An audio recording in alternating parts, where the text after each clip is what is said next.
Okay, everybody, so today I'm going to kind of go over some of the stuff on this Azure Fallen, which I got in the mail yesterday, thanks to UltraSabers, along with the Dark Sentinel V4, I believe it was. This one did come with sound. It was out of the mystery box. Got really lucky on that. We'll cover that one in a later video. Today I'm just going to talk about the Fallen. Got a little tape measure here, nothing fancy, but we're going to do some measurements on it for those of you who may be curious. I know there's not a whole lot of information as far as what you guys might have found on the internet. But yeah, I have to say this thing is absolutely beautiful. I don't think even the video or pictures could really do justice to how it looks and how it feels in your hands. As I said yesterday, I have really big hands, and I know my video yesterday was really hard to see because I realized I was out of camera a lot. So I'm going to try and hold this a little bit better so you guys can see things better. I have put in the momentary switch just for looks and aesthetics. It's not doing anything. It's kind of just barely in there. But it should serve to provide a visual representation. Now, both the emitter section and the pommel section do unscrew. We'll go over that later as well. So first, let's do some calculations. By the way, this little box right here is very handy if you don't have a saber stand, as the saber is almost perfectly balanced and you can just rest it right on that.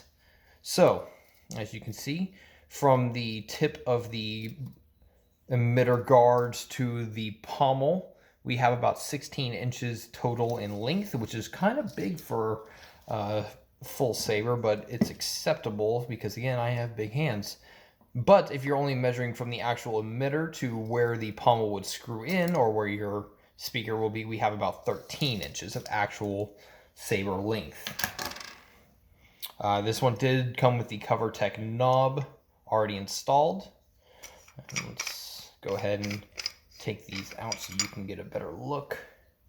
You can see the pommel is nice and open. Will make for really great sound reverberation. And the emitter section is probably one of the best aspects of this. I went ahead and got the upgraded combat ready emitter guards because I just think it was worth it, even if I'm not going to be doing a whole lot of combat, to get these extra aesthetics. I just personally like it better, especially with this blue and silver combination. I do have the blade plug-in, so there's nothing there.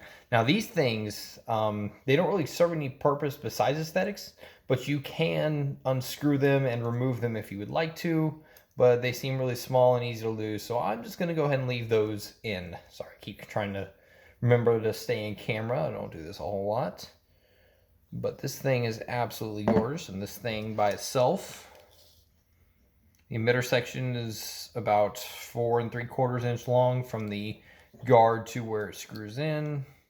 A total of about maybe 5 inches from where the plug goes in to the emitter guards. And from the actual emitter to where it would seat is about 3 1/4, with about 3 and, what was that, 5/16 to between here and here. No, nothing fancy. This is probably maybe, a little under, maybe a little, right around a pound, I'll say. Pommel, super light, not even half a pound. The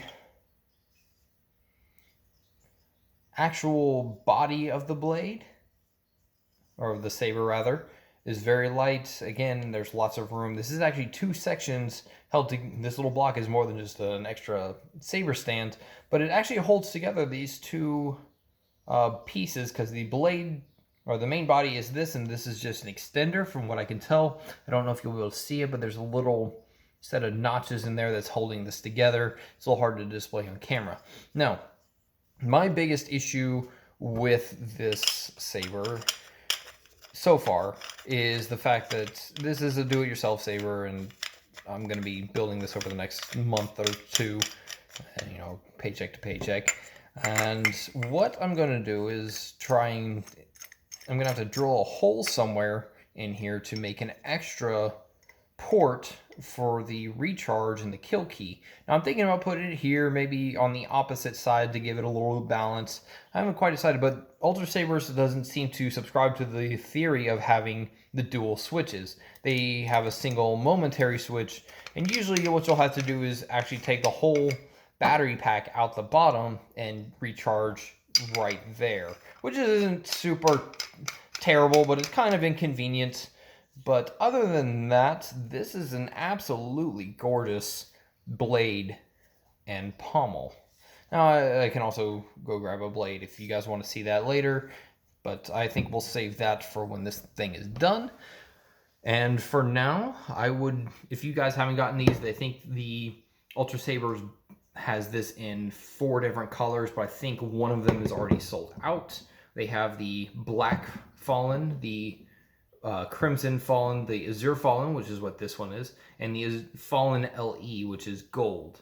So you have black, red, gold, and blue. Very nice color combinations. This is a little bit different from how Saberforge does theirs.